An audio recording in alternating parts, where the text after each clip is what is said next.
There we go. All right.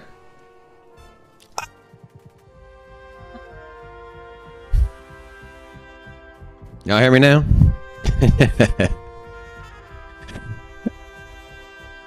Right. Oh yeah. It's your boy Big Rob back in the house. Welcome to Sin City Crypto. Well, let me do that intro one more time since you didn't hear it. If it's your first time checking us out, we're entertainment focused cryptocurrency channel where we take that old boring and stale information and repackage it up in a fun and sexy way. Also, at Sin City Crypto, we do our live show Monday through Friday in studio. This is at my house. This is in my loft. This is where I'm gonna hang out with my people on my favorite day, Sunday, with my favorite show where we talk about crypto and other stuff as well. So it's not all crypto here on Sundays. So I'll give you my thoughts on personal growth, on myself, what's going on, and yeah, that's what we do here. A little more Q&A, a little bit more lax, a little bit more of regular vibes. And man, I was out late last night. You know, I try to keep this is a little loud here. Here we go. All right. I try to keep myself a nice little schedule and I don't really get out much, but yesterday I went and got some tacos. And it was favorite little Vegas spot out here. It's a place called Tacos El Gordo. If you're ever in Vegas, they got a couple of little spots out here, but absolute fire tacos. Let me tell you, they do what's called the Tijuana style tacos. So if you've ever been to Tijuana, they are known for their street tacos there. You know, it's what they do best. And you know, well, they also got pretty interesting strip clubs down there as well. I'll just leave it at that. But let's see here. Actually, I have a video. I tweeted this out. So let's take a look here. We got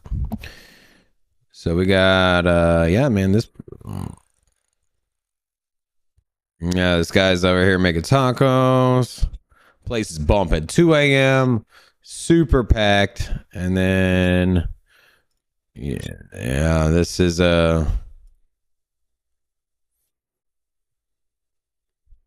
this place actually cleared out a little bit last night after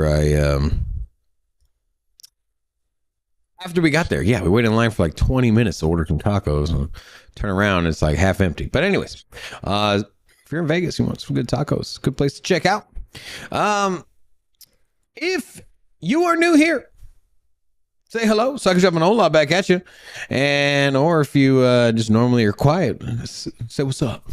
And just to give you a little shout out to some of my new people. All right, let's go down the list here. All right, we got S-Dog first up in here. Crypto Hand, Sandeep, Knoxville, Talladega. We got Flat Smack. Excuse me. Super Smoke. Crypto Fo 20. Jimmy, Crick Cats, Flat Smack, Rusty Bob, Patricio Next, TVL Cash, Rusty Bot, Kyle M, Burntown Music, Bit Green Sun, Honda Man, Pong, Alex Nibo, Pekasad,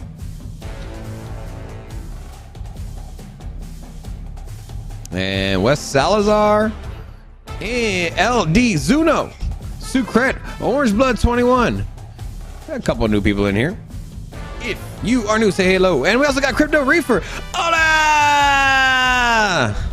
Welcome to Sin City Crypto. On Sundays, we play a little bit of music. We vibe out. And once again, this ain't your standard show, so it ain't for everybody. You know, people come here expecting all the news and all the TA, and well, what you get Big Rob, and you get a bunch of ranting and rambling. That's where it gets the name of a show, Rant and Ramble. So I have very little structure in the preparation for this show.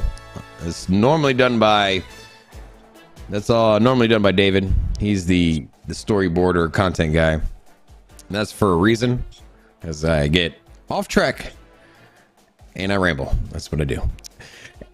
Anyways, let's take a quick look before we get too far into subjects. We got Bitcoin flirting around with the $27,000 mark, and we're at 26.9 at the beginning of the show, or this morning we were over 27. So a little rally, a little Sunday pump and pump.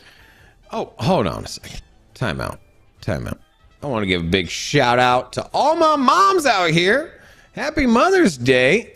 And if you're not a mom, well, go give some love to a mom, whether it's your mom or a wife who is also a mom, sister who's a mom, coworker who's a mom. Go out there and give some love and appreciation for all the moms out there. And so if you are a mom and you're watching this, much love. Happy Mother's Day. All right, so let's get back in here. And so yeah, taking a look, you see that we had a little rally this morning. Nothing significant. I mean, we went from 26.8. Looked like we broke over the 27,000, kind of retraced. Kind of see that we're kind of in the same zone. I'm still in that camp that next week we'll be over 30K. I'm telling you, mark my words. I think the timeline is lining up. I think that it's just a lot of Big Rob vibes pointing towards this 30K next week. I think it's about time. And I'm giving you my theory, and it's, well, since the bottom was in at 15.8, 16,000, we traded in a certain zone for exactly 2 months, and then we rallied up to 20,000, whatever it was. And then same thing, traded in a zone for 2 months, almost to the T. And now we're reaching that 2-month mark again. And I think on Tuesday, it'll be the 2-month mark. So I think at some point in time next week, we shall see a 30K Bitcoin. Stamp it, write it down, take a picture, video clip this thing. I don't know, but that's my thing. Now we got also next week. Let me tell you, your boy Big Rob gonna be in Miami. So if you're gonna be in Miami, I'll be there on Wednesday. I'll be there Wednesday through Saturday. I'll leave Sunday morning, but anyways, I'll be there. I'll be available Wednesday to Saturday. So if you're in the Miami area and you want to link up, I'm just coming by myself, and no David, no Rocco. Of course, I'm going to meet up with some people down there, some other professionals. So I do have an agenda, but if you want to link up, you want to say what's up, and you're in the Miami area, please DM us on Twitters, and you should know our Twitter handle here is Sin City Crypto 1 here with the little one at the end, and then Jesus.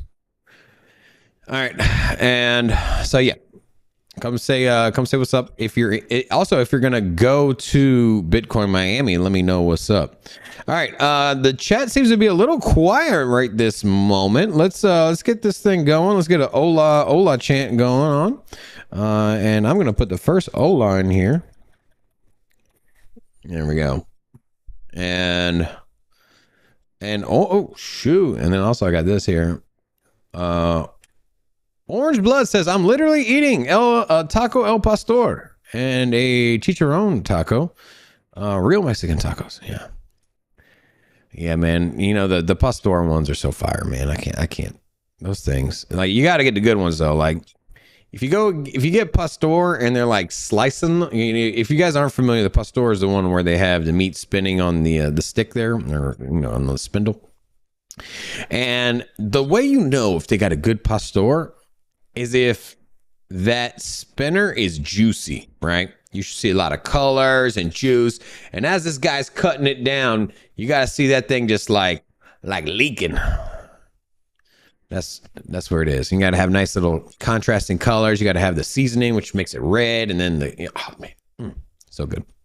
And then usually a good Pastor doesn't need a ton of crap on there. So unlike other taco places where you got to put on the salsa and all this other condiments and a million other things, a good pastor, you know, you stacking up the meat there. It's pretty good. So I do got a bunch of holas, so big shout out to everybody here dropping a hola in the chat. We got a few new people here. Also, we got Paisano as well. I haven't seen you before. We got Free up in here and Patricio up in here as well. So all of you that are new, hola! Welcome. Yeah, so yeah, please, if you guys gonna be in Las Vegas, in Miami, please reach out. I'd love to meet up with y'all. Or if you're going to the conference, it is a 3-day conference. If you haven't got tickets yet, let us know. We don't have a link though, but if you're gonna go, let us know. All right. So kind of getting back into some of the charts here. Let's see here. We get some music as well. And we also got Matsu. You say what's up? Recals. All right.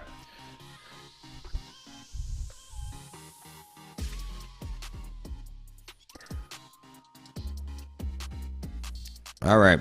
So some of the biggest gainers and losers today. There's so much movement on this Pepe coin, man. There is.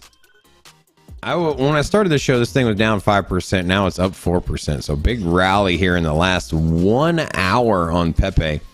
Still down 32%. Tons and tons of volume coming in on Pepe. You got Magic Internet Money in the house as well. It was a TA guy. I'm no TA guy, but I can just tell you that this thing with 1 hour swings, as big of a market cap as Pepe is, because it's in the top, top 60? Yeah. So as big of a market cap as this thing is, at almost $1 billion, it did cross over $1 billion at one point. And for 4% swings, 5% swings in less than an hour on a market cap coin that's almost at $1 billion is nuts. It shows you that the sentiment or the craze and the people wanting to make money in meme coins is still there, and it hasn't died out yet. And, you know, a lot of people are in this camp that, oh, the meme coin thing is dead. You know, I think there's still going to be a ton of volume in meme coins, and can you make money in them? Hey, hell yeah. But I think majority of people will get in and out at the wrong times, and these windows to make money on these meme coins are so short-lived. And so you have this just tiny window of money in it. This is not if you decide to play around with meme coins, these are not by any stretch of the imaginations a long-term hodl. Perhaps you can make that argument with like Doge and SHIB. But if you're going to play around with Doge, for example, I think that you're kind of in the same camp for returns for a lot of these other projects. So let's just put it this way. I think that Doge is going to rally in the next bull market. I think that Shiba Inu is going to rally in the next bull market, but I don't see them rallying to a point that they outpace the competition in their area by anything meaningfully significant. And so what do I mean by that? So Dogecoin isn't going to flip Cardano, XRP, both the stable coins and Tether, and give a run of the money for Ethereum. Now, could it switch spots with XRP? Sure. That would give it a 2x, right, from where it is now. Could it switch spots with Cardano? Sure. That would make it, that pump it up by 20%. And so that's where I think the returns on these comparatively speaking to similar projects with similar market caps, or not similar projects, but just other projects with similar market caps, the return, the potential upside is not quite there. Now, if you take into account the projects that are in the same area or zone as Shiba Inu and Doge, these projects have a lot of potential for upside outside of just price speculation, for the simple fact that they're building and have utility. You can look no further than Polygon Matic, who has just made a host of partnerships, big name corporate partnerships with the likes of Disney and ESPN and Starbucks, and the list goes on and on. And these real world applications and real world integrations will bring more users to the space, which in turn will bring more activity, which in turn will bring more people buying and hopefully hodling the tokens. And for that reason, you could expect a big upside from these projects. Not to mention, that's just one example. Solana, obviously it fell from grace from where it was, but nothing is to say that it won't once again get back up into the top spot. I mean, this was giving a run for money up into the top 3 spots here. So I could see a resurgence of Solana back up here as well. Now, I just don't know why at this point Doge or SHIB would significantly outpace these, because they're not going to have on their roadmap during the next bull run anything comparable to the utility of these top layer ones. And then you got Polkadot. You can even argue that Tron, Tron's been around for a while. Not a big Tron guy myself, but it is pretty fast, and it is one of the go-to chains for the Asian markets. So I would never discount Tron, even though a lot of other people like to throw shade at it. Now, I'm not personally invested in it, but when I do send payments cross border through an exchange here in the States, the Tron is one that's pretty friendly and fast, and usually less than $1. So we also have some other players. Avalanche, I think, is due for another big run up next bull market as well. Now, taking a look at the 24 hours. Or the biggest gainers, you got Kava up 9%, Conflux up 7%, and so little bit of green. And as I mentioned, we do got a lot of movement. So Pepe up 3%, a lot of movement in the meme coins. So you can see Floki over here as well. And other than that, not anything too much in the red here, other than just the little 1%ers down. So market seems to be kind of strong right now. I think we're in a good position to rally back. And also, by the way, if you're new here, say hello. And this is more of a Q&A session. So please, by all means, talk, ask some questions. Let me know what you guys are thinking. And then 1 second, boom. I'm still getting over these allergies here. 1 second.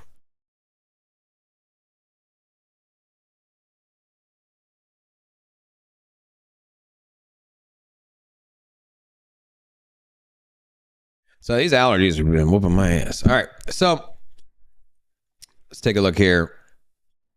Diamond Sauce Tron is moving weight. Let me put some more music on here.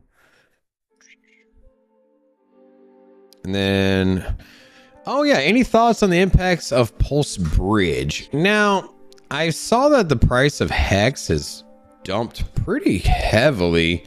I haven't looked at it this morning, but let's see.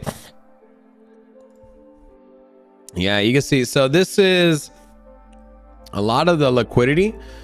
I don't know enough about exactly what's going on with the price movement, but you got the price at 5 cents. You've almost shed. I think this was a 40% drop. Oh, here, let me pull this up. So the price is shed off pretty. So 5 cents for Hex, the price is shut off quite significantly here. 40% drop after the mainnet went live for PulseChain, and then this is at 3 cents. Where is the PulseChain chart at? Let me see if I can pull that up.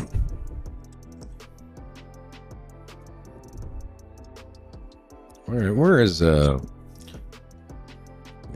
there a token for that? I don't know. Anyways, I'm gonna take a look at it in a minute.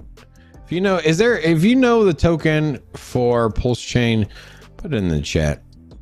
The ticker for that. But I am just I'm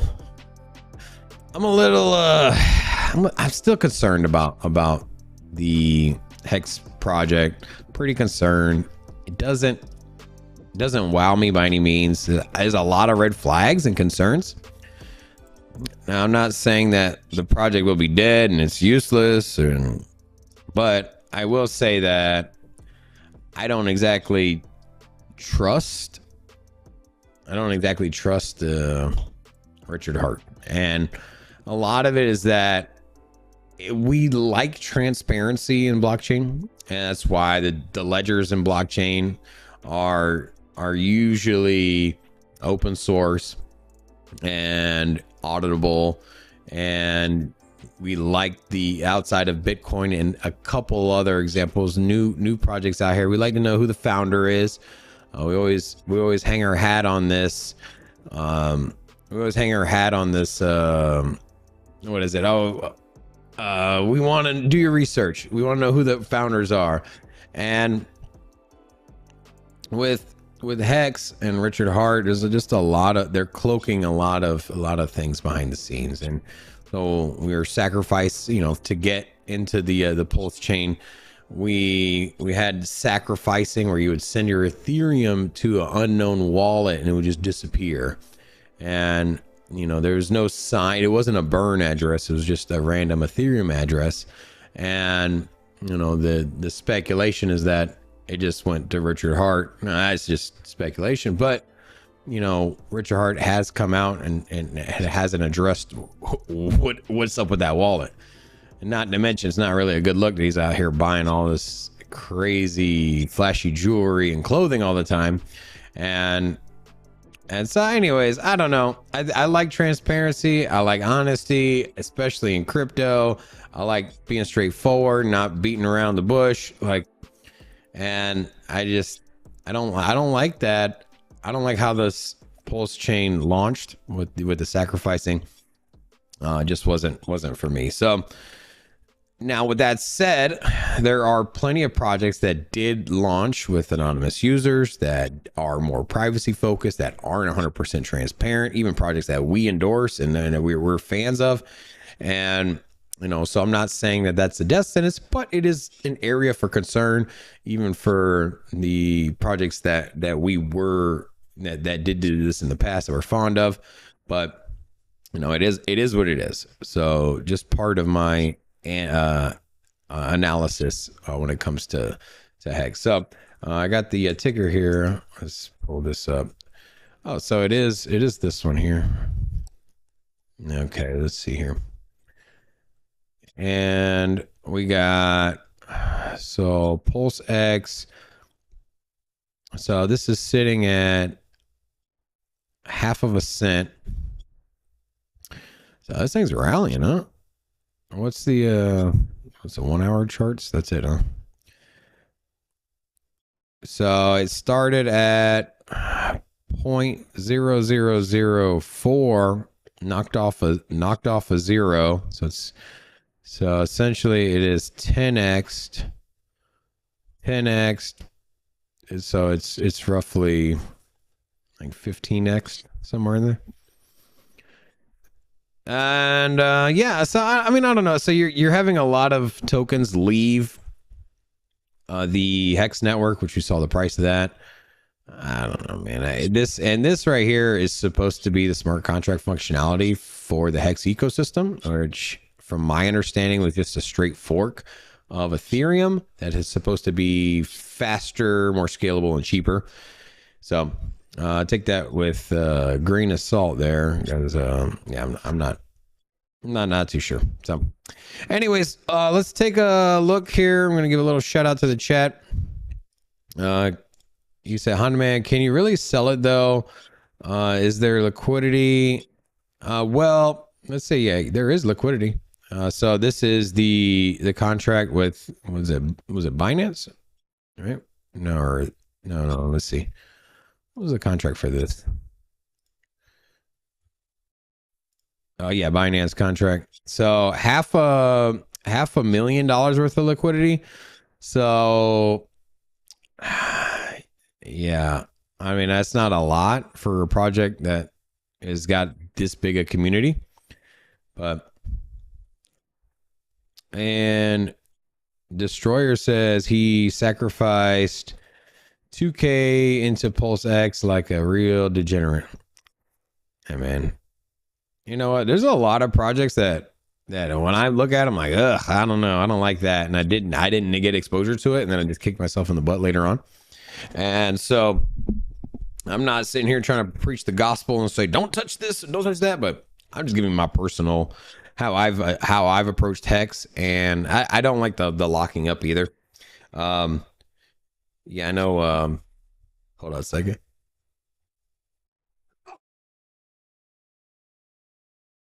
Excuse me.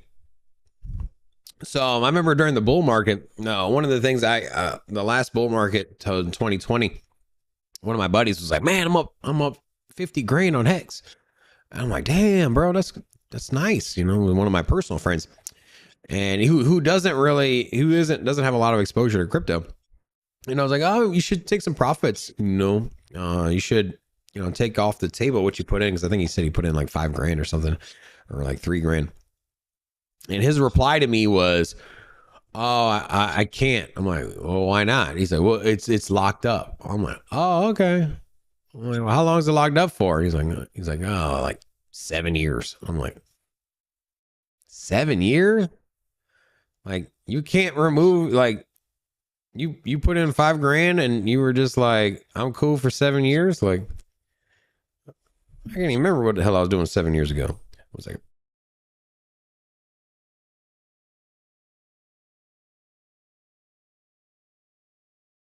oh, man, these allergies. Yeah, I was working on my backyard. Springtime's here, so been whooping my ass. All right, and then let's see here. We got been a long Mother's Day. He said, I'm holding judgment until something really messed up happens. I don't know if anything's... Honestly, if you're forking Bitcoin and Ethereum, Hex isn't exactly a Bitcoin fork. I forget what it is, but it's kind of a store of value similar to Bitcoin. And then the PulseChain, well, that's a fork of Ethereum. So he's copying good codes, not very original or innovative. But with that said, I mean, I don't think that they're gonna, that there's gonna be any kind of failure. There is issues where you could have some liquidity issues because of the way that Ethereum works with staking is that they have a ton of people staking, and so for that reason it becomes more decentralized. And so if someone were to fork Bitcoin, you could have the exact same setup with miners, but it's very easy to compromise the network after the fork. And it's not because it's any different, it's just that the miners the mining is not there. So the reason that Bitcoin is as resilient as it is that it has billions and billions of dollars worth of computers around the world all working together to secure the network. And Bitcoin is secure not only by the code, but more so by the network that operates it. And so that's really what makes Bitcoin so unique. And well, also it's only had uptime and hasn't had any hacks, and it's been up and running since the early days. And now, what else we got? He said Diamond Sauce thinks it's a LTC copy, probably. And LTC is a version of Bitcoin. It's pretty comparable to Bitcoin when they wrote it. So you'll see a lot of the Bitcoin characteristics in Litecoin, even though they are separate. But there is a lot of inspiration drawn from there. Magic Money says Hex is a scam.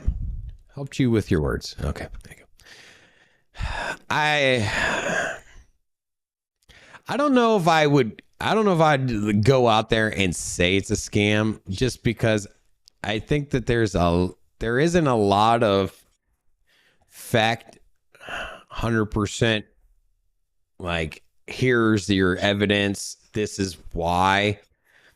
there is a lot of speculation. There's a lot of question marks. There's a lot of sus like ways they go about it. But with that said, it don't look good from my perspective. But yeah, I don't know. Anyways, we got Destroyer. He said, Orange Blood said, bless you, homie. If you guys have any questions or some thoughts, please put them in the chat. I want to have a active Q&A as well.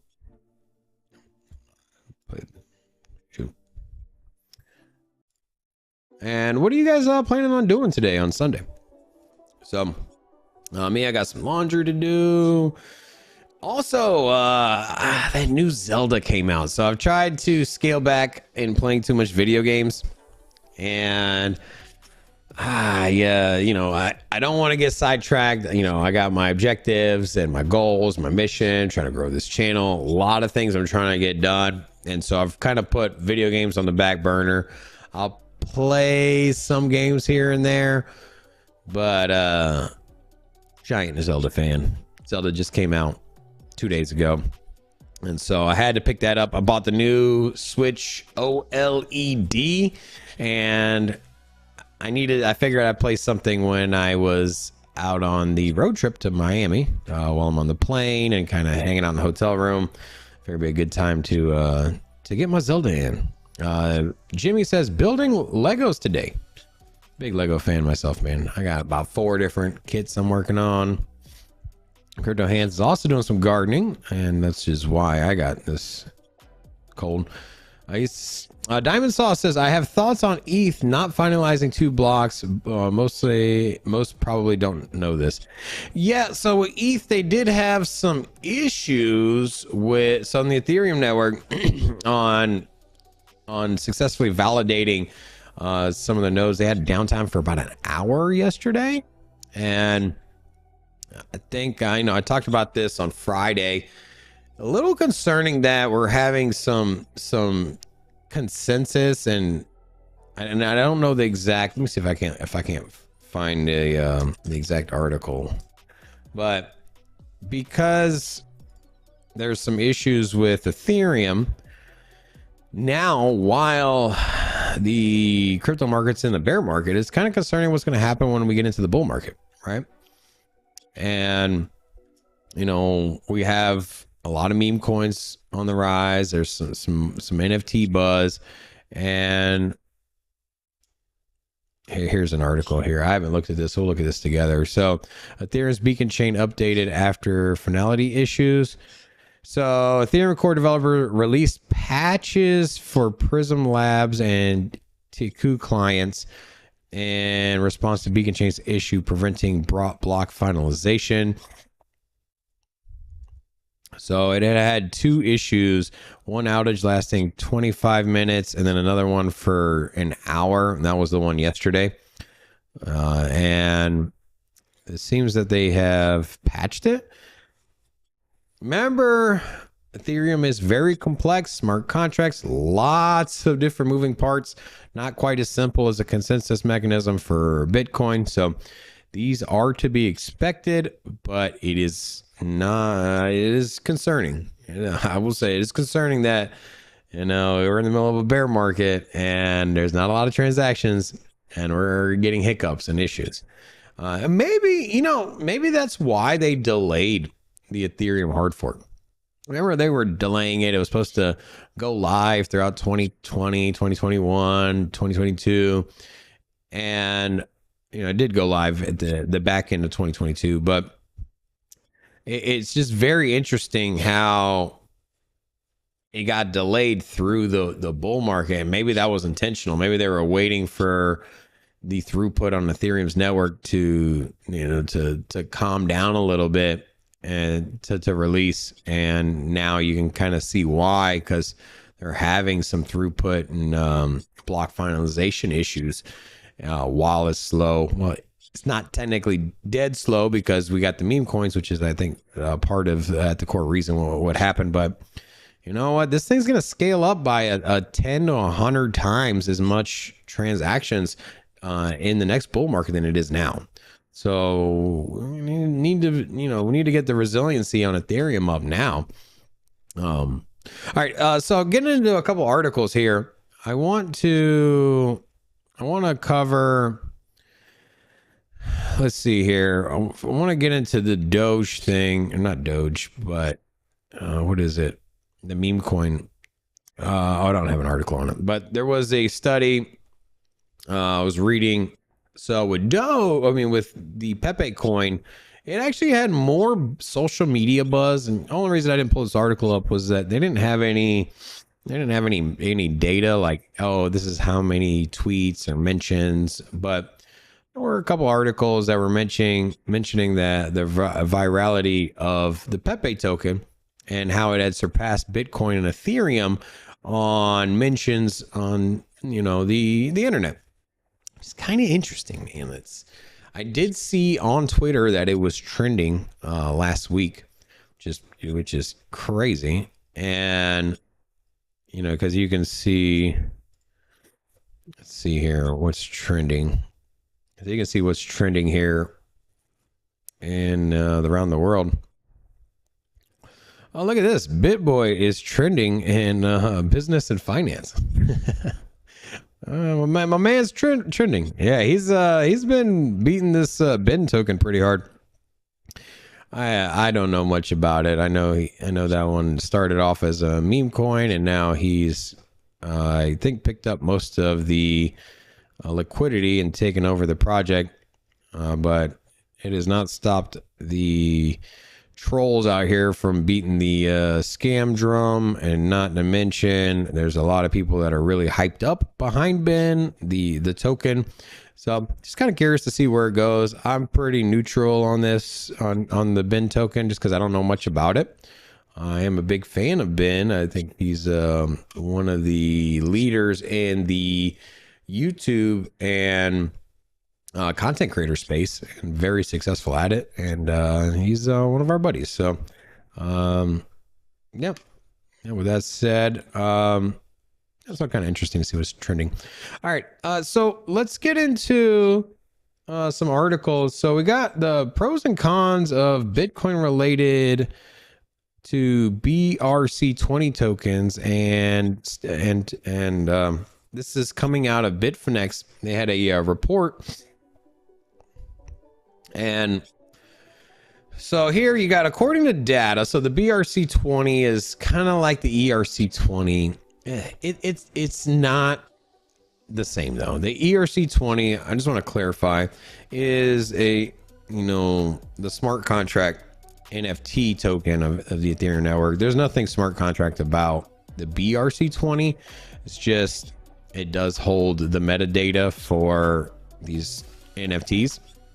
But anyways, you got the market cap of the BRC-20 exceeded $900 million at one point. Let that sink in. $900 million, obviously damn near a billion in a bear market in regards to NFTs on a platform that is not even known for NFTs, almost kind of gimmicky. Not saying that it's used. I'm just saying that the idea of it is like, wow, you're doing this on something that wasn't intended to do. But anyways, this is down to 542 million right now, and they've also issued 14,400 tokens. And I want to know what you guys think about the Ordinals, BRC-20s. What do you guys think about NFTs being issued on the Bitcoin network? Are you guys bullish on this? Give me your thoughts, or if you just want to keep it simple and put a 1 and 2, put a 1 if you're a big fan, you think this is very positive for a space. I'll put a 1 in the chat if you think this is kind of gimmicky and stupid and just nerds just trying to be funny here. Doesn't really yeah, anyways, put a 2 in the chat if you think that. Now, so 1 bullish, 2 not bullish. Kevin Cortez says BitBoy owns this channel now. No, he does not own this channel. He, by no stretch of the imagination. Like I said, big fans have been, he asked us to host his show when he was out of town. We used to go on Around the Blockchain. We haven't been on there much lately, but if you ask anybody in our space about growth, they always say that you want to be plugged into your community. And this isn't just like, hey, we're trying to use whatever, but it's smart in social media to collaborate with other content creators, not just so that way, first of all, you expose yourself to other people's communities, which can help growth. But it also, opens up dialogue between different perspectives. And so if you just hear the same person's voice every freaking day, and you only hear their thoughts, you end up being this little echo chamber, and you don't leave that, you don't leave that thought process. So sometimes it's good to get an outside perspective that perhaps doesn't side with how you look at the world, which is a lot of the premise behind me and David. And one of the things that was very exciting about launching the channel was that we had such differences with our own personal opinions. It brought a lot of value to the viewer, because there were certain aspects of crypto that I was extremely excited about, and I wanted to share that. And at the same time, David, would stand in stark contrast to that, and vice versa. There's certain things that David gets excited about, and I'm like, bro, that is not a no, that project sucks, or that's stupid. Like, and so those different opinions, they land very well for the viewer to get the best insight. And so we do the same thing. That's why we bring guests on our show, and that's why we try to go on other people's shows. And so even though I know the community doesn't all agree with everyone else's insight, it's always good to hear the other side of the argument. Especially like even in politics, you should be aware of what the other side of the aisle is proposing or engaging with. Now,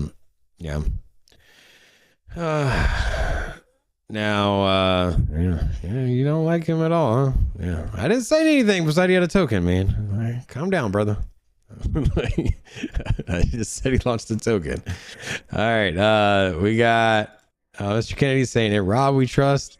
Baxter says images have no place on blockchains. We did have a lot of twos, so pretty surprising. I thought we'd have more ones here. So we had a couple ones. Birdtown Music did put a 1. We got 420 from Mr. Kennedy. I don't really know what that means, but sure, why not? Tennessee dropped a 1. Diamond Sauce is a 2. So a few more people that are more bearish than bullish on this NFT. You know who was surprisingly bullish when it came to the Ordinals was Michael Saylor. So Michael Saylor was on what was it, the P something broadcast? I forget this guy's name. I'm gonna look it up. But yeah, so Michael Saylor was on, what is it? The P, what is that guy? PBD podcast. Yeah, so let's see here.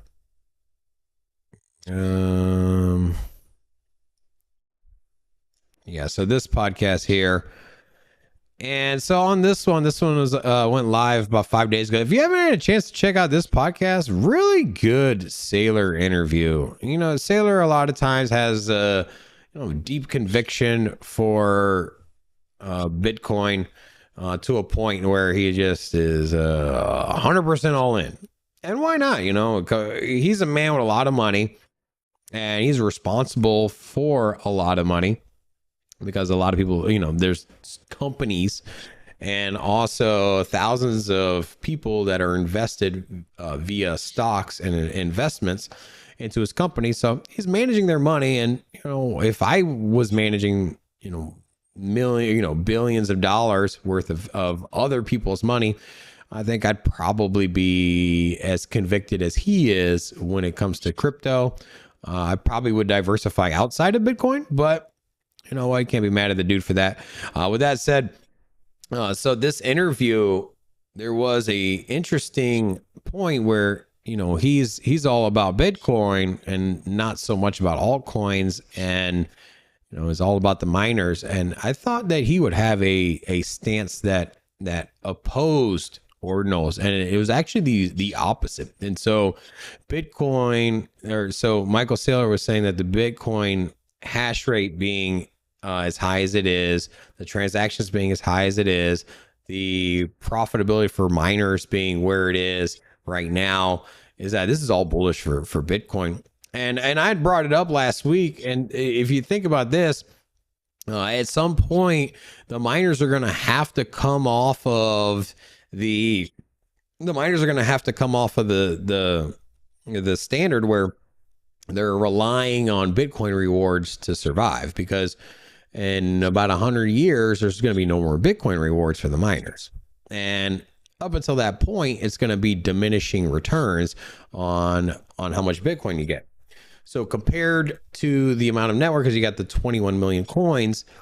So as the rewards keep dropping and compared to the supply, it's not going to be as profitable from just selling the rewards. So you're going to need to be dependent on the transaction fees. And as a miner, what you want, you know, at the end of the day, is to know, as far as a business model moving forward, that the transaction rewards will be at parity with the block rewards, right? Because if the block rewards are essentially going to go away and you have, you know, millions of dollars or billions of dollars worth of investments in the ASICs, you know, the mining units, then you're going to want to know for your own personal security, like, okay, when this goes away, hey, we're still going to be profitable, right? We're still going to make money, right? I mean, we're not going to go out of business when in 40 years when the mining rewards have dropped to 0.001. And so let's see, having mining rewards chart. Let's see what pops up here. So you can see, let's see if this one, I'm trying to get one that goes out for the history of Bitcoin. I'm looking for the chart. All right, so you got, oh, here we go. So here is an example. So right now we are at 6, is it 6, right? Is this the one? We're at 6.25. So the next halving will drop it down to 3. And then the following halving will be 1.5, 0.7, 0.8. So if you're to go 10 because they're every 4 years. And so we're at 6.5, right? 6.25 right now. 1, 2, 3, 4, 5, 6, 7, 8, 9, 10. So 40 years from now, you're going to get 0.01 Bitcoin. And so if you're running a publicly traded mining company for Bitcoin, you need to know that, hey, once these mining rewards, you know, stop giving as much profit, you're going to need to turn some money in from the transactions. And so, one second, guys. I've got allergies been beating me up, man. Hold on a second.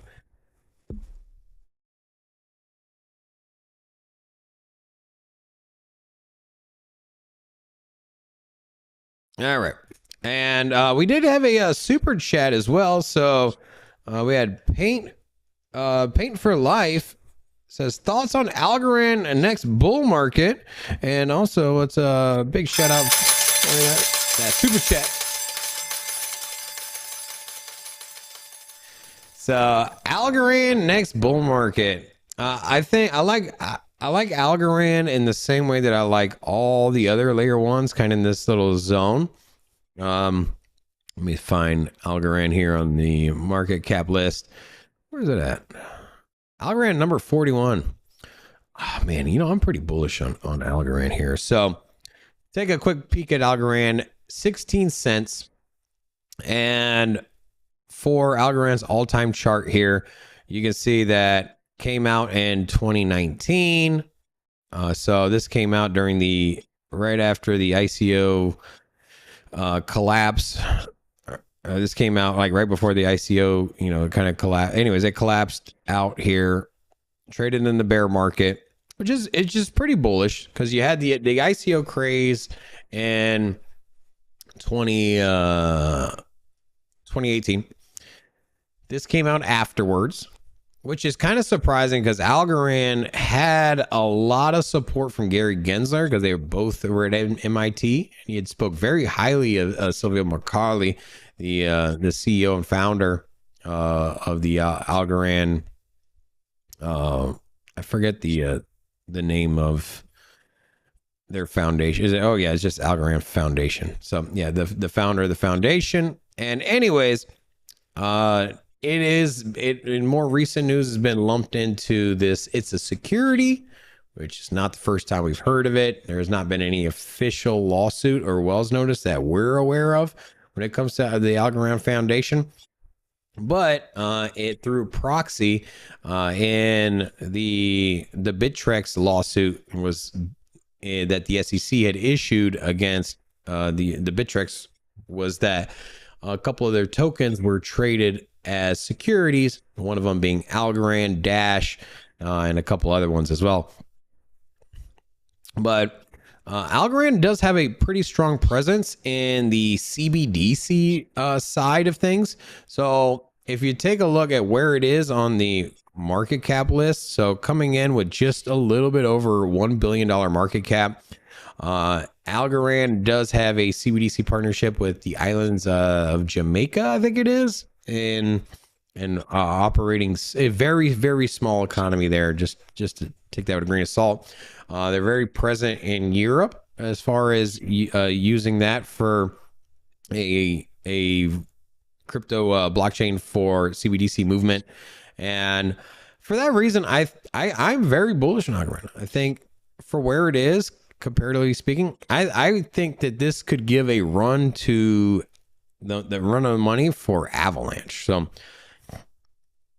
in Avalanche and Algorand, historically speaking, when it came to market cap, we're pretty neck and neck throughout the bull market, and Avalanche has not shed off as much as Algorand has, and so I've had a little bit more swings there on that.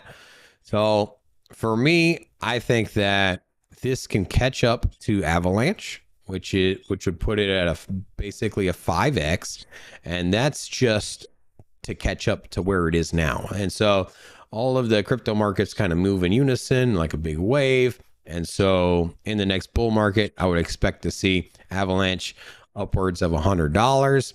And so for that reason, if this was up $100, 2x would put it at 30. So a 6x would put it around, a 6x would put it around the $100, which could be a $30 billion market cap. So if we were to take the same, if Avalanche got to $100, it's 6x its market cap in the next bull market, and Algorand were to catch up to Avalanche, that would give Algorand a 60x. So I think in a realistic scenario, I would expect a 60x out of Algorand, and a 60x would put the price at, let's see here, 75 cents. 10 would be $1.50. So then times 6. Trying to do math here. $1.50 times 6 is 3. So $9. So roughly around the $10 mark. So somewhere probably between $8 and $10 would be a good price target for Algorand at the height of the next bull market. So there you go. And then we also have some other people. Tennessee EcoMan says NFTs with the security of blockchain will be key to crypto mass adoption as NFT ordinal of your house owner. Yeah, and that, that is what Michael Saylor was alluding to, was that the NFT, we take NFTs for granted when we think about what they are, and we think about them, myself, included, that we associate NFT with digital art, but it's basically data just stored on a blockchain. And so if you had any kind of important data that you wanted to keep around forever that couldn't be deleted, you just stamp it on the Bitcoin network. Now, whether that, in his example, he had used a last will and testament, and a deed to a house, or the will, for example. And so there's a lot of different use cases. And there's actually one example on the Ethereum network. And so there was a college student, and I forget which college it was. This is older news. And she had filed a sexual harassment, or wrote an email about sexual harassment with one of the staff members for the university. And because she was afraid that her email was not going to be taken seriously, or not, or deleted, or whatever it was, she took a copy of the email and her statement, and stamped it on the Ethereum blockchain, and then sent it as and then had the proof of the email in the Ethereum blockchain. And so no matter what happens with the university, and no matter what happens with the databases or her computer or whatever, it's there forever. And so if you were a whistleblower, for example, and you were extremely nervous that when you step forward, they were going to confiscate your computer, and then look like you're just, spewing nonsense without any facts, you can take that concrete facts, put it onto a blockchain like the Bitcoin network. It's there forever, and nobody can say otherwise. So kind of interesting, the use cases you're getting with Bitcoin as of lately. And then we got Jessica here saying, don't forget to call your mom. I think, Jessica, you're a mom as well, from my understanding. So happy Mother's Day. And Destroyer says he's investing in Algo. Jimmy says $9.60 on Algorand, $9 there on Algorand.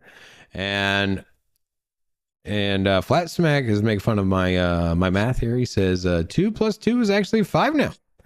And what else we got? And then nobody with a family and stuff is too young to make a will. Yeah, for sure. My parents are always talking about, because I got a brother and sister. My parents are always talking to me about, like, oh, we're going to leave you this. I'm like, don't leave me anything. I don't want anything. Last thing I want is to have some kind of like friction between my brother and sister in regards to who's going to get a house or this or that. And like, I've earned everything I got. I'm like, I don't want any handouts. And I know it's not a handout, but just a side note there. So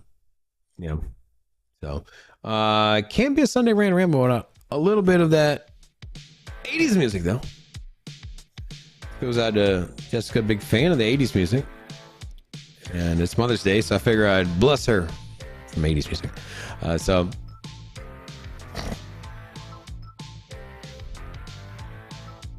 Jimmy says 4 + 4 is yellow. And let's get some Olas in the chat. Also, we only got 77 likes, so drop a like and drop an Ola. Let's get this thing going. So, blow my nose.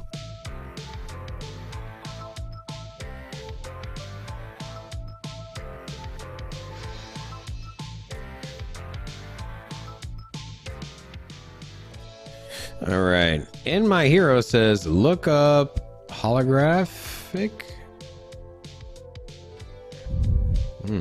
Must be like a last will and testament thing. I think I'll do that. It's not. I think it's a realistic idea to put a will on the blockchain, and so I will make it one of my goals sometime this year to write a will out and put it on blockchain. I think it's pretty fitting. I like it. Then we got some OLAs up in here as well. So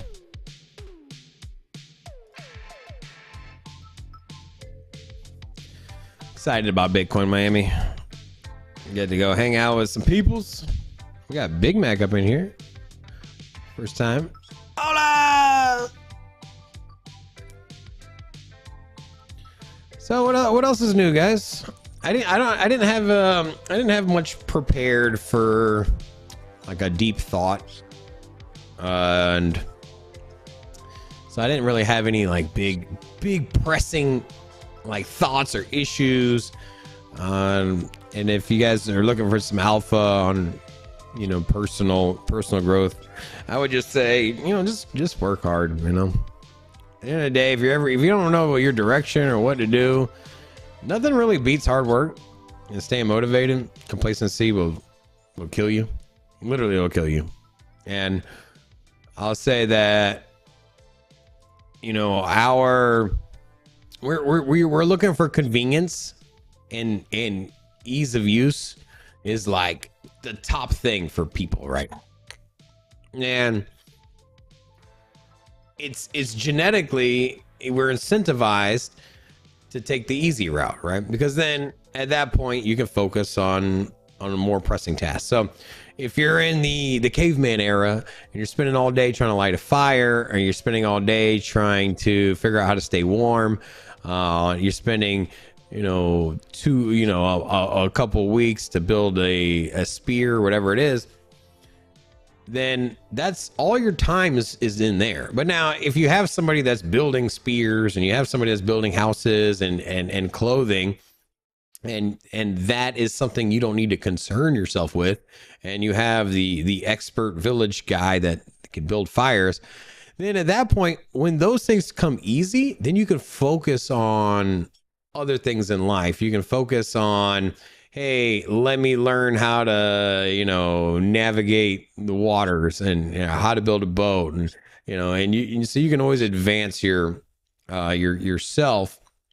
by not worrying about the little things. And so as a human species, we've always looked at ease of use as a way of moving ourselves forward. But now at this point, everything's become so easy that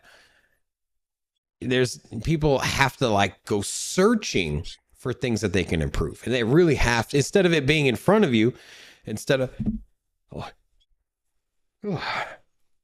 sneeze.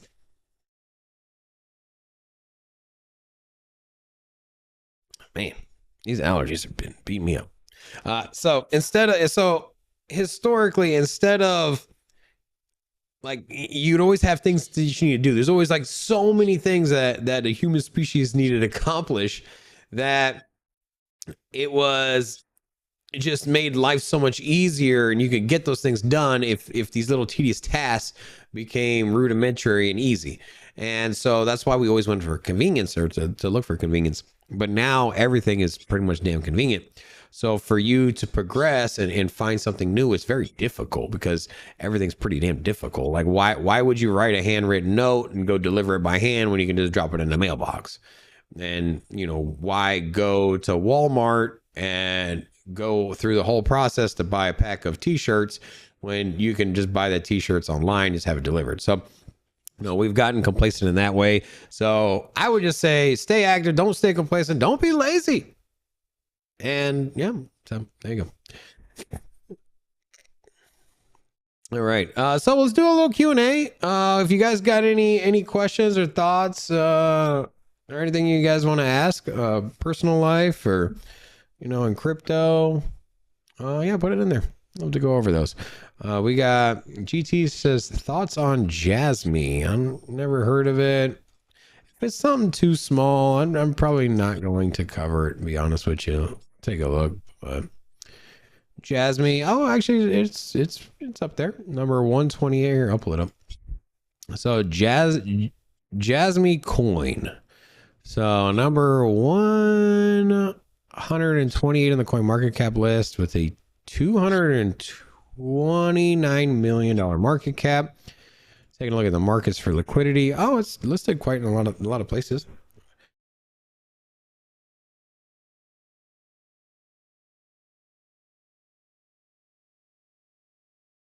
right? And so yeah, it's got a lot of liquidity. You got in markets, so you got Binance, Coinbase, a decent amount of volume on Binance, 5 million, 3 million, KuCoin as well. So all the major listings. Let's find out, what is Jasmy coin. Let's see. So we'll go to their website. So this is their website. Not really seeing much here. So they have their address, which looks like somewhere in, this is Japan, looks like. Let's take a look. Yeah. So in Japan, and then I'm not really getting too much alpha here. Sometimes they do break these down here on this here. What is Jasmy coin? Jasmy coin is a cryptocurrency project based in Tokyo. Internet of Things. Okay, so similar to like Quant, or no, IoTex is a big one. Quant does a little bit of Internet of Things as well. I'm not really big on the Internet of Things. I know a lot of other people are bullish to it. I just don't see, and I'm sure there's other things to it. So it connects two categories. So the website says it connects two categories: service providers and data users. There's always going to be a spot for it. I just don't know how big that market's going to be. You know, how important is it to transact, keep, and store data on a blockchain when it comes to appliances and applications that we use in our lives that are kind of running in the background? That's essentially what Internet of Things is. It's something plugged into the internet, running in the background. You can think of your home security cameras. You can think of your smart fridge, a lot of apps that are running in the background of your phone that are collecting data. A lot of this all gets aggregated and stored in a certain place. And so it can be beneficial to have it on a blockchain, and it can be beneficial to have that immutable and private and for in one way, and then, you know, visible in another way, because you don't want your data out there. So if you have like options to toggle on and off data, and it's all audible through a blockchain and transparent, it can be very positive. And so there are use cases for Internet of Things when it comes to blockchain. But I just look at it from how big is this sector going to be? Like when you're in the early days of investing in the internet, you can say, hey, you know, I want exposure to the Googles and the internet, you know, and the search engines and the multimedia platforms like the YouTubes. And that's where I think that market's going to be the biggest.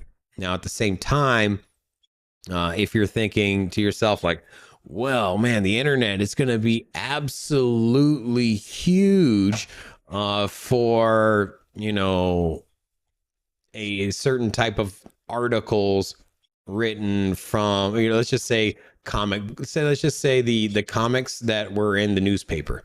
Be like, oh man, people are going to want to consume, because when I grew up, you'd always open up the newspaper and I'd go to the comics section. But and I enjoyed that section. It is important. I'm not discounting it. But what if somebody were to say, hey, all of these comics that you're reading, well, now they're going to be on the internet, and they're going to be in different forms. They're going to be on social media and all this. And so in the early days, you could say, well, how big of a market is that going to be? Because when you open up the newspaper, the newspaper is thick. It is big. At least it was back in the day. It's shrank significantly now, but the newspaper was always thick, and the comics were always one-page segment somewhere in the middle. And so it was pretty minute. And so you knew that sector didn't bring in as much money as, say, the business or the front page. And so that's where the money was. And so for me, when I look at projects and you're in a sector that I don't think is going to have as big a piece of the pie as the finance, for example, the NFT sector, the metaverse, I think that these certain areas will have a bigger piece of the market, which in turn will have more profits for early investors. And so for that reason, I'm kind of out on the Internet of Things. And so for me, Jasmy, if that's what it's about, I would probably go elsewhere. That's just my personal, that's just long term. All right. So let's get a little bit more music here. And then we got DJ Flexa. He said take the hard pass to get stronger. For sure. Yeah, nothing in life is easy. If it is easy, that's failure, right? Right? I'm talking about just like real life, like paths. Like if you decide to take the easy path, it's always a setback or a failure, right? You got job A is a little harder. You got job B, it's easy and cush. You know, the easy, chill, cush job, the one that's easy, is not going to be as rewarding, both for your own personal benefit and usually for monetary reasons as well. You don't get paid to do the easy jobs. That's why your cashiers at your gas stations, not too difficult, comparatively speaking, when it comes to some of these high demand jobs where it takes a lot of skill. And so those are rewarded a little bit more. So I hear my bird Larry over here. He's under. So I put Larry. If you didn't know, I got a bird, a parrot named Larry. And so he's in his room over there. And so he climbs down from his cage and then he puts his head underneath the door and then just cheeps louder because he knows I can hear it. He's like, hey. All right. So, Luke says, not shilling. Any input on the experience on Pulse? I haven't used PulseChain, and I'd recommend rewinding this stream. We did kind of talk about PulseChain. It is, from my understanding, a copy of Ethereum that Richard Hart says is is faster and cheaper. And so I can't speak to that. Not a big fan of his projects, just for clarity. His clarity seems to be shrouded in a lot of mystery, and so for that reason I kind of stay away. But now, let's see what else we got. Knox Bill says tonight is nighttime. That's right. If you guys don't know what nighttime is, that is the let's see, what time are they playing?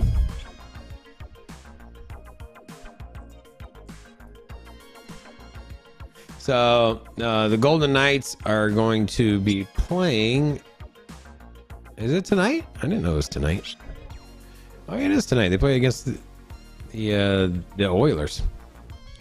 So game 6 against the Oilers. So it's the Vegas hockey team. Sorry, I'm over here Googling when the game is. So yeah, man, I'm excited. So at 7 p.m. today. Oh, I'll be at work, unfortunately. And then if there's a game 7, we'll be at home. Oof, I might have to go get tickets to that. May 16th. Oh no, I'll be in Miami. Anyways, if you go to Vegas, make sure you go to a Knights game. Those things are so much fun. My Lord. Hold on a second.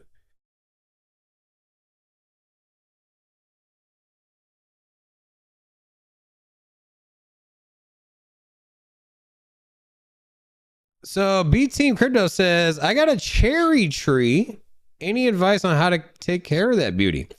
You know, what's funny is that next to my row of trees and fruit trees, I actually have a wood fire grill. And my favorite wood to put in the wood fire grill is cherry wood. It's, it has a mild flavor when it comes to the smoke. And a big fan of cherry wood. Great for steaks. You don't want anything like when you want a steak, you don't want to cover up And by the way, for those of y'all that don't know, most of my life I've been a chef. I've worked in Michelin star restaurants, worked for Gordon Ramsay, I've worked for a host of other celebrity chefs. And so if you got questions on food, you let me know, because I can give you a whole answer. So when it comes to steaks, especially like your high-end steaks, you don't want to cover up the flavor. You just want to accentuate the flavor. You just want to give it a little bit of love, show a little love. So if you use something like hickory or mesquite, you kind of drown out the flavor of the wood. I mean, it's flavor of the steak. Now you would say, well, hickory mesquite's really good on meats. And why do you say that? Is because you're using hickory and mesquite to smoke cuts of meat that are not that good, right? And so when you get like a pork butt, for example, it just has tons of fat and sinew like running throughout the whole piece of meat, and it needs to be cooked for a long period of time, usually 3 to 5 hours, sometimes longer, for it to properly break down. And so what you're doing is you're introducing a ton of different technique into making it more palatable. Because if you took a cut of pork butt or pork shoulder, or a lot of like tri-tip or whatever it is, and you just quickly cooked it on a grill, and then like try to cook it medium rare, they'll be pretty bad. And so you need to, well, one, they don't have that structure that you get from your steaks. So anyways, where I'm getting at, for steaks, you're cooking, cherry wood is great, very mild. Now, how to take care of your cherry tree, that I don't know, because I always just light those things on fire. So yeah, when it comes to my regular trees, I just constantly water, especially during I like to replicate when it comes to my fruit trees. I like to replicate what you would expect in a natural weather. So springtime, you're supposed to have a ton of water, to the point where it just rains all the time. And so during the springtime, I water like 7 days a week, heavily water. And then I give a lot of fertilizer and a lot of like Miracle Grow stuff as well. So make sure to get plenty of nutrients. Big Kid Energy says the Rob show best part of Sundays besides church. Oh, thanks. Kind words. Thank you. Luke says sorry he was late. We got the emoji for Larry there as well. All right. So Big Kid Energy says, should we switch our Bitcoin over to Ethereum? I get kind of asked from people that don't have a lot of experience in crypto, like, oh, hey, I want to buy. I always kind of, because if you're the crypto person in your family and friend circle, and somebody comes out to you and wants to get into Bitcoin, my first question is like, how much time you got? Like, what's your, are you planning on like really learning about this and following it and doing research and kind of staying up to date and, doing what we're doing now is like watching, YouTube channels on the subject. If you're not that invested into keeping up to date with it, just stick with Bitcoin, because you never know. There might be a hard fork or a delisting or, some kind of bridge hack, and prices will move, swing radically. And, even Ethereum isn't free of issues. You have, had its issue where it's compromised in 2016, right? 2015, 16. And then when it switched over to Ethereum Classic, switched over to the regular Ethereum. So with that said, depends on how much time you got. Ethereum is going to give you more returns than Bitcoin. So if that's what you're looking for, but the Bitcoin network is more resilient and going to be more tested in time. Man, I can't stop sneezing. So yeah, what else we got? We got Alpha Steak Talk. Yeah, there you go. He said he loves cooking venison, and he says better than steak. Yeah, it's got a little bit more of a gamier characteristic. So if you like the mild flavor and the richness of steaks, that's spot on. You get into venison, you're going to have a lot more robust flavor. So it just depends on what you're in the mood for.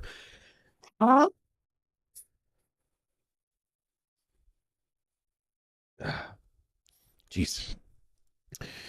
All right. Oh, macaroni and cheese. There we go. So, Rob, when it comes to macaroni and cheese, why is the old school craft powder mac and cheese way better than most restaurant or homemade mac and cheese? Man, I can go down this long mac and cheese thing here. So, I would say, well, mac and cheese. I think the reason the craft powdered version is as good as it is because they nailed the consistency down. I don't think people talk about that enough. And you know what they do is so they make powdered cheese, which actually you take cheese, you make cheese, and then you basically ingranulate it by dehydrating it and emulsifying it with oil. And that's how they make the cheese powder, for example, for all your snacks. And anyways, it's easily mixable into a liquid. And so in the same way that you make the cheese powder for the snacks, you take the same powder, you add milk to it, and you cook it over heat to emulsify, to bring the ingredients together. And then boom, you got sauce. Now, the problem is when restaurants try to make mac and cheese is that they're taking cheese and they're just cooking it with milk. And what happens is either they overcook it and it most of the milk evaporates. And then what ends up happening is you have this like clumpy, gritty, which would happen is the emulsification, where you have the milk solids and the fat oil milk solids, and the water has separated, and so it gives it this like grainy characteristic that doesn't cover completely. And that's why a lot of barbecue restaurants are known for that. They get like, you get that mac and cheese and it's like comes out of like the little scooper, and it's like this little perfect ball, and it just kind of like, it kind of crumbles almost. That is overcooked, not emulsified. So if you're going to do a right mac and cheese in a restaurant, you want to start by melting the cheese, adding water. Water helps keep the oils from separating, and then constantly stirring over a low heat. And then there's certain cheeses, usually higher moisture cheeses, that will hold better together. And so you can get an amazing mac and cheese in a restaurant. You just gotta do it right. And so a good way of going about it, but then you never get that like sharp cheese flavor you never get that sharp, like good mac and cheese flavor, because you want that like good cheese flavor. You don't want it to be like super mild. You don't want it to taste like a thick milk, right? That's just nasty. So what you gotta do is you gotta do a blend. You gotta get a strong cheese. So if you get like an aged cheddar, if you can get a cheese that has smoked characteristic, is very good. And then get something that's maybe a little softer. So, and then mix those together. And then like that, they'll all melt. And because if you do all cheddar, it's going to fall apart. You do like manchego, it's going to fall apart. So like a Gruyere is a softer cheese. That's a good one. So you can do like 60% Gruyere and then like 40% like a smoked Gouda, for example, or aged white cheddar, like a sharp cheddar, and then heat it up with, you want to shave it all down, and then heat it up with some milk or cream and slowly cook it into like a sauce, and then cook your noodles, then put that on top of it, and then bake it in the oven, but not for too long, just to get a little crust on the top to give it a little texture, and boom, perfect mac and cheese. But that is painstaking process. You gotta know how to do that. And most restaurants just take a bunch of cheap cheese, melt it down, throw it over some noodles. That's why the macaroni and cheese from Kraft is better. There you go. And what else we got? Jesus, he knows his mac and cheese. I do. Oh man, yeah, I can talk about it. Like when I say that, like I know I know food. Like trust me, I went to culinary school. I got an associate's degree in this. I've studied internationally. I worked for multiple different cuisines. I've spent 2 years just making sushi rice and like working for an assistant as a to sushi restaurants. Gonzo says Gonzo was in town here last week. It was also cool meeting you. And then we got also he also adds butter with milk and eggs.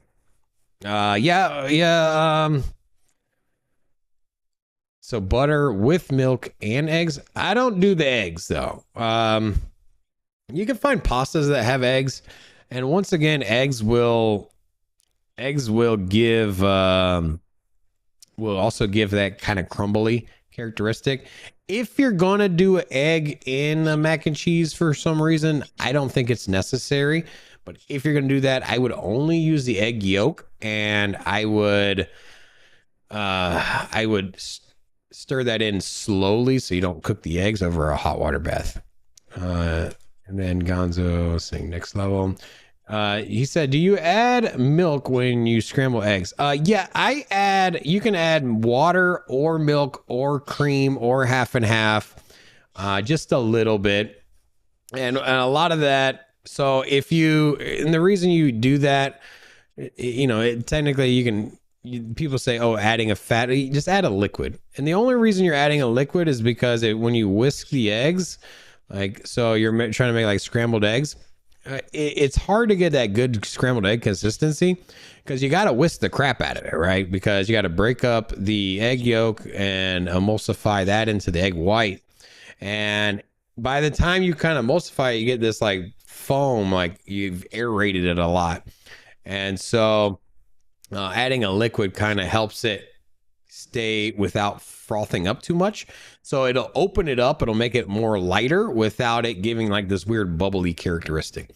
And so if you over whip eggs for your scrambled eggs, you ever make like an omelet and it's or like a quiche and it has this like porous, like kind of like almost like grainy character. I keep saying this grainy thing a lot, but anyways, it kind of has this like airy, like this like very spongy characteristic. That's from over whipping. So to get away from the sponginess, if you add a little bit of water, cream, and when you're whisking, you get more of that fluffy. And also when you cook scrambled eggs, start in a cold pan, heat it up slowly and constantly stir. And then maybe at the last minute, in the last couple of minutes, give it a little bit more heat. You don't want to saute eggs. You want to cook those slowly if you want to get the right scrambled eggs. And then we got, when you grate mac and cheese, bring it to, you compare to we got butter, sounds good. I like cooking in bacon grease. Yeah, if you're going to make bacon, save that grease. That thing is fire, man. You can use that for so many things. And then we need a cooking stream. Man, you know what? I tried to do a cooking stream before, or cooking channel. That is so hard. Let me tell you, man. Because you gotta think, like, you gotta move around in the kitchen. So you either gotta have somebody that's walking around with you with a camera, which is pretty tough, or you got to have a tripod set up, and then you got to worry about your sound, and then you got to have everything kind of set up. It's a lot of planning. I would say that cooking shows, you really got to have that thing planned out. You got to have all your ingredients ready, because you don't want to like record yourself like cutting, like say you're knocking the kernels off of a corn, you're making like a cream corn or something. Like, we might want to do one corn on the cob where you cut the kernels off, and then you want to have all that already done with the rest of the batch. So you give one example, and then you bring the bowl over, and like, here's what it looks like. And so it can get kind of tricky. And then, yeah, so for streaming, it is tough. And then it's a saturated market, because you have a lot of moms and people internationally because there's a lot of people that there's a lot of ladies that stay at home. and guys too, but more so. There's a lot of ladies that stay at home, and the husband might go to work, and so they're looking for something to do, and they're the ones that cook dinner every night, and they're applauded for their meals, and everyone loves it, and mom might be looking for something more to do in life and get something to get fulfillment. And so it's a easy path to say, oh, why don't I start up a YouTube channel and do my recipes online. I've actually talked to a couple people about that, and I'm just like, hey, this is the process. Like, you got to get the camera, tripods, and set up a channel, and then you got to do some basic video editing, and then thumbnails, and I'm like, it's not as easy as you might think. It's pretty technical, and a lot of times I just scare people away. I'm like, no, thank you.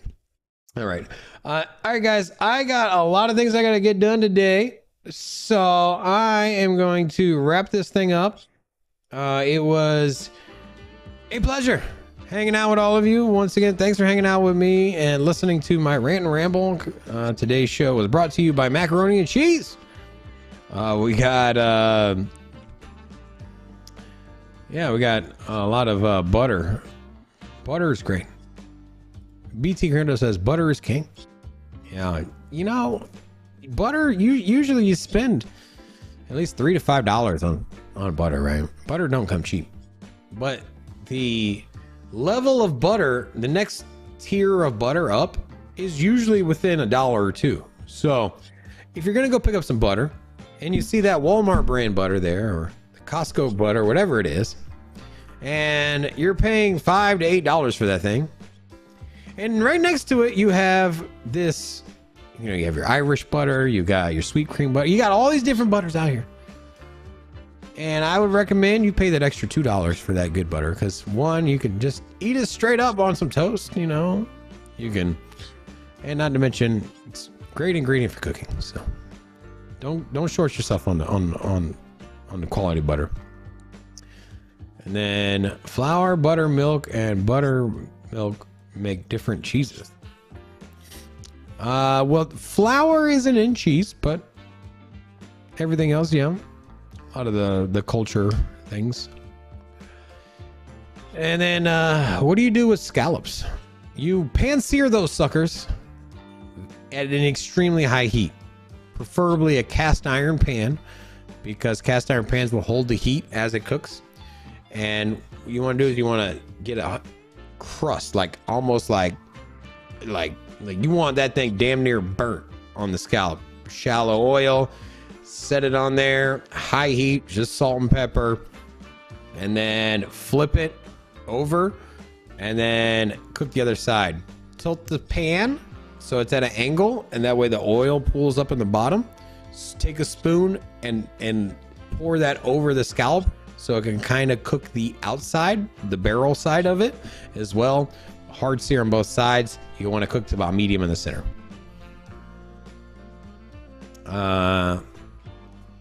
Dave Digital's thinking about that. So, let's see what else. Salted butter. Salted butter is good. I like to go. You want to go unsalted butter for cooking? If you are a big enough butter fan and you can constitute it, you get 2 premium butters, one salted, one unsalted. But if you had to choose one or the other, what do you use it more for? Do you use it more for toast and putting on top of things? If that's the case, buy the salted. If you use it more for cooking, buy the unsalted. Have you ever tried Gordon beef Wellington? I've had it so many times. I made it a million times. Here's a quick, want to know how to make this? Filet mignon, quick sear, each side, rub it in Dijon mustard, cook mushrooms till they're soft, cook them for an hour, chop them up into almost like a paste or pate, pat it around the outside of the filet. Well, actually, so you sear the filet, rub it in Dijon mustard, put it in the fridge, let it kind of hang out. And the reason you're searing it is to seal it from bleeding out later. Rub it in Dijon mustard. Take the mushrooms, chop the crap out of it, pat it around the outside. Then you take prosciutto, you wrap it, So look, so you got like a filet mignon, looks like a tennis ball, right? And then you wrap it in prosciutto. So once again, it still looks like a tennis ball. And then you take puff pastry. You can go get it at a bakery.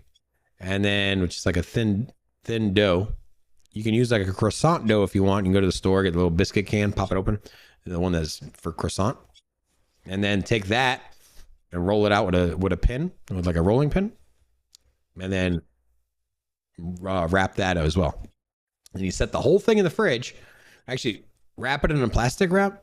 And then you roll it on a table so it keeps its shape into a little round ball. Put it in the fridge.